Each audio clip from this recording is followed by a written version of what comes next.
नमस्कार, मैं आरती आप सभी का स्वागत करती हूँ। छोटा सा गीत गाने जा रही हूँ, सावन का गीत है। अगर अच्छा लगे तो लाइक सब्सक्राइब जरूर कीजिएगा।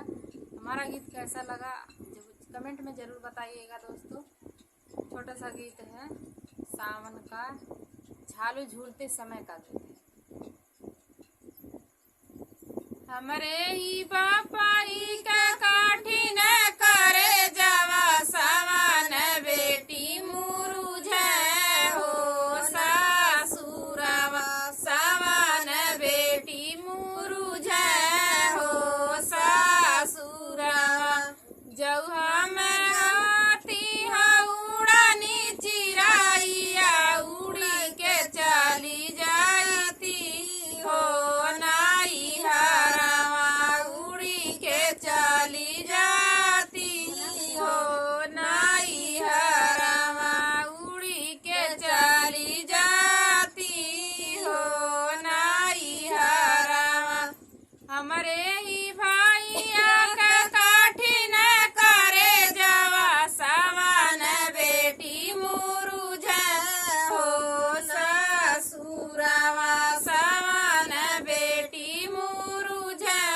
हो ससुरावा जब हम होती उड़ानी चिराइया उड़ी के चली जाती हो नाई हरावा उड़ी के चली जाती हो नाई हरावा सावन बेटी मुरुझ हो सासुरावा सावन बेटी मुरुझ हो सासुरावा सावन बेटी मुरुझ हो सासुरावा जब हम हो हमरे ही चाचा के काठिन करे जावा सावन बेटी मुरुझ हो सासुरावा सावन बेटी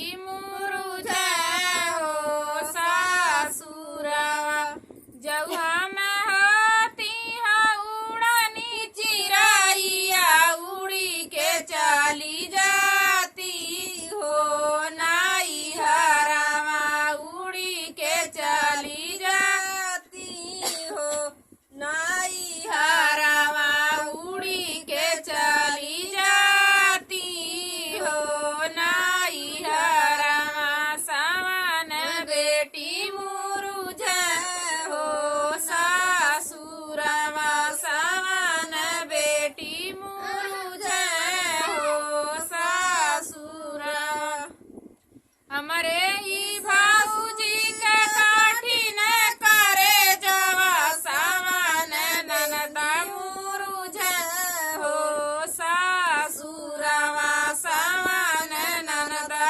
मुरुझ हो सासुरावा जब हम होती उड़ानी चिराइया उड़ी के चली जाती हो नाई हरावा उड़ी के चली जाती हो नाई हरावा सावन बेटी मुरुझ हो सासुरावा सावन बेटी मुरुझ हो सासुरावा। दोस्तों अगर हमारा गीत अच्छा लगे तो लाइक सब्सक्राइब जरूर कीजिएगा, कमेंट करना मत भूलिएगा दोस्तों। एक बार जरूर लाइक सब्सक्राइब कर दीजिएगा। हमारा गीत कैसा लगा दोस्तों, जो भी भूल चूक हो गया होगा उसके लिए हम माफ़ी चाहते हैं, क्योंकि हम गीत भूल जा रहे थे।